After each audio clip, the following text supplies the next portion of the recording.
There's always something people don't like about a game console. Maybe you don't like the Switch 2 because of the new game keys and huge prices. Or maybe you dislike the PS5 for its abundance of dual releases and digital priority. Or maybe you despise the Xbox Series X for its dumb, stupid name. The point is, people may have gripes with a console, but I doubt any of them would say these are unplayable. At the end of the day, pretty much every big name system is fun and functional. I might not be an Xbox guy, but would I refuse to play on an Xbox One? Hell no! Load up Viva Pinata and get ready to call 911 in case I go unconscious. Even some of history's more infamous consoles like the Wii U or Sega Saturn had and continue to have value. But then you dig a little deeper than surface level. What about the consoles not made by the Big Four? If you've never heard of the Zeebo, you might not be ready for what you're about to see.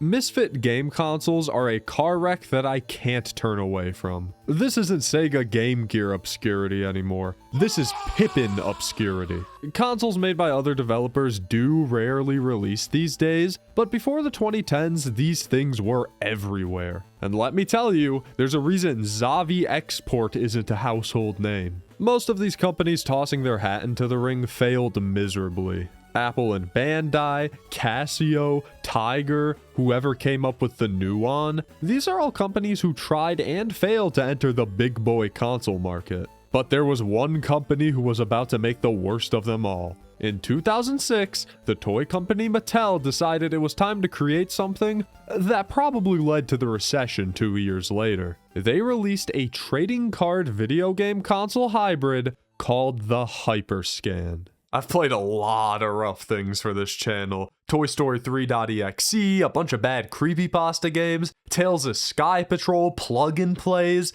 But I can say with certainty that the HyperScan is one of the worst experiences I've ever had in making a video. The HyperScan was released to the world on October 23, 2006, right before the Wii and PS3 hit the scene. Obviously, Nintendo and Sony were terrified of releasing their consoles next to the HyperScan, so they pushed it for later in the year. Yeah, I'd be scared too if I had to stand next to this guy. The HyperScan is a very unique console, being foldable similar to something like the DS. One side holds the disc slot and other buttons, while the other just has this huge red crop circle. This is a built-in RFID scanner, which allows you to scan for certain saved radio waves. Think like an NFC chip or a barcode. You could use this bad boy in tandem with these bad boys, the game cards. These were the whole gimmick of the console. You had to scan these cardboard trading cards to put things into the game like characters, abilities, stages, or whatever.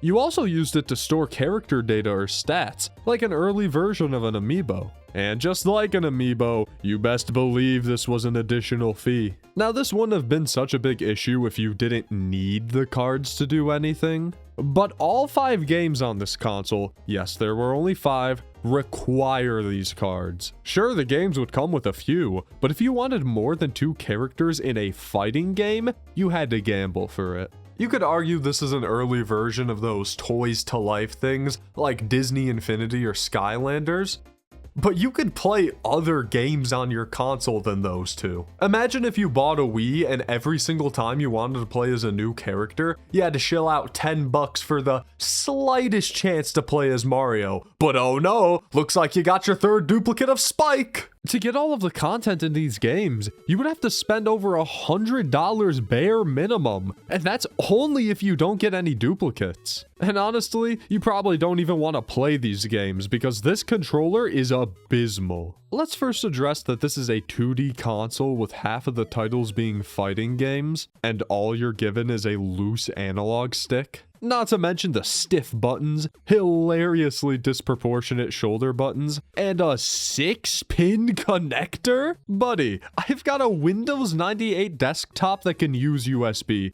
You're telling me you couldn't add USB ports? Oh wait, you can! And the one that you added has no function at all! But that's not even the worst of it. I can overlook the goofy design and lack of games and the child gambling, but this console is the worst piece of hardware I've ever yapped about. There's a reason nobody's made a console that's shaped like this, because there's no real good way to set it down. And this thing can overheat quick, so you better find an optimal position fast. Mine smelled like burnt plastic every time I used it, and I don't know if it was supposed to. The scanner on the unit also sucks. You really have to have it in the perfect position to be able to scan anything. But enough complaining about the hardware. Let's actually dive into a game.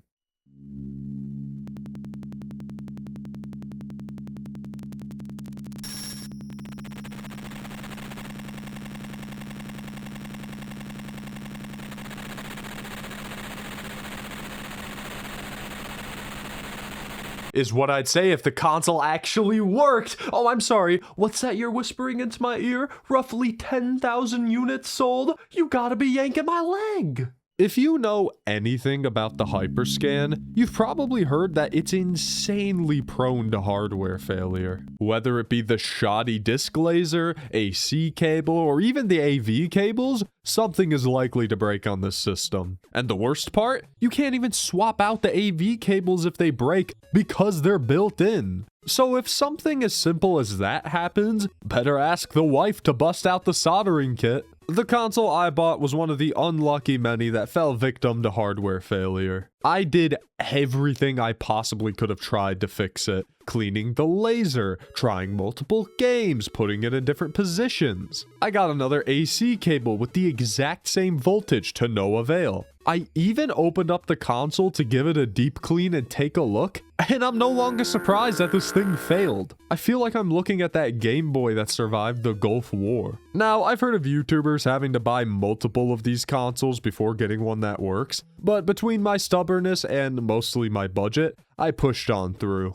I tried on multiple days with hours of troubleshooting, possibly restarting the console over 100 times. And I did it. I managed to get one whole game match recorded.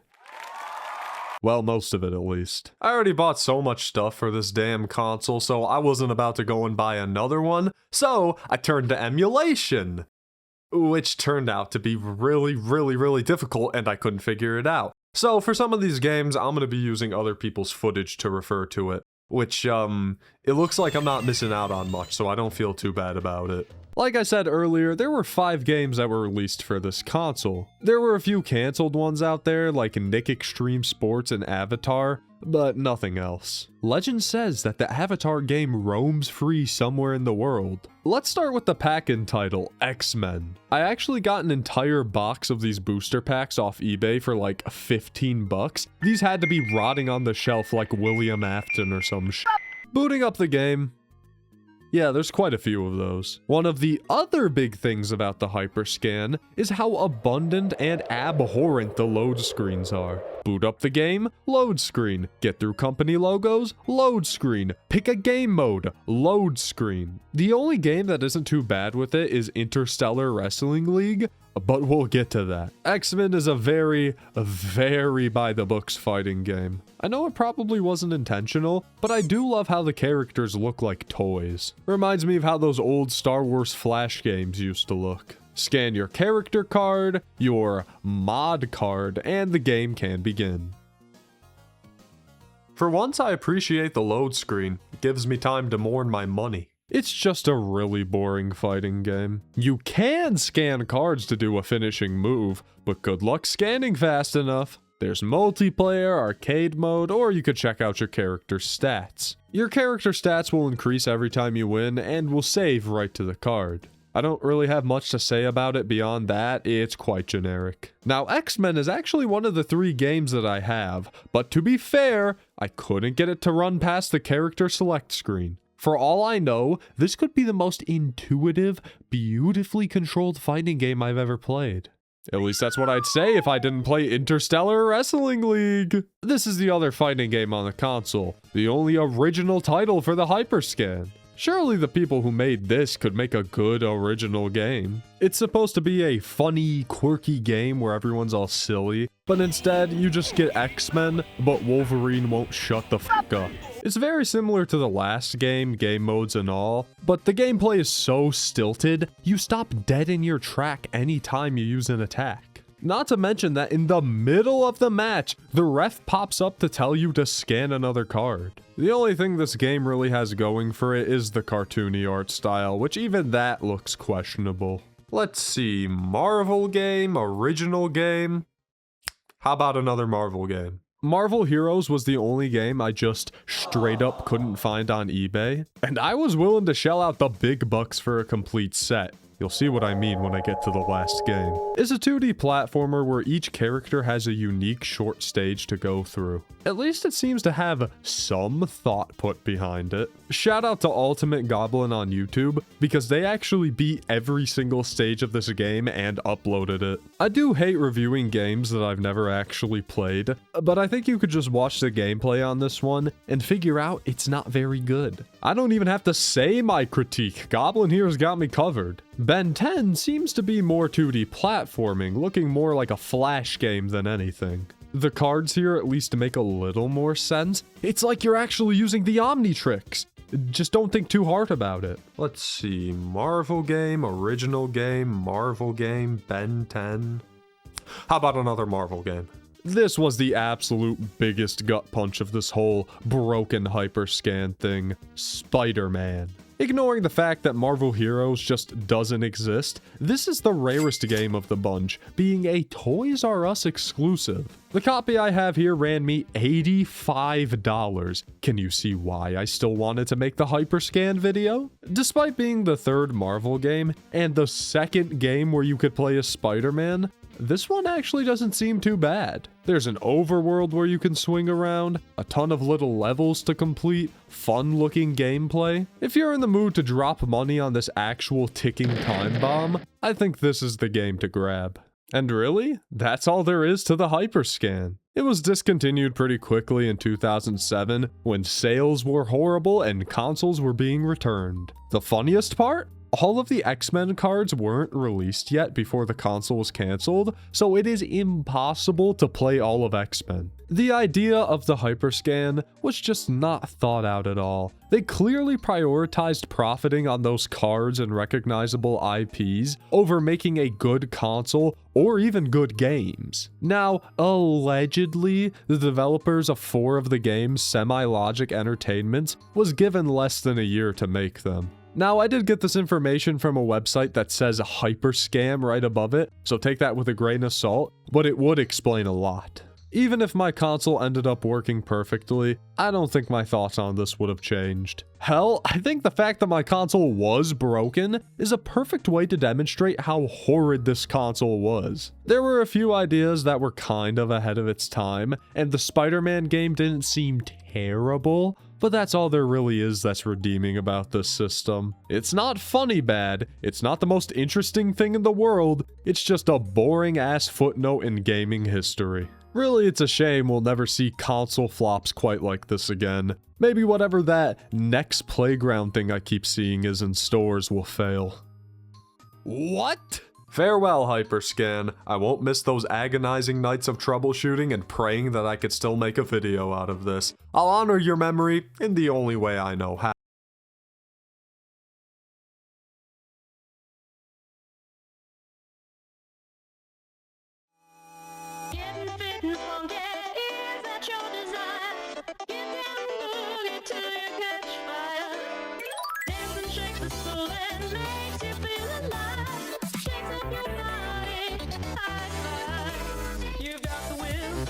To get fit and trim.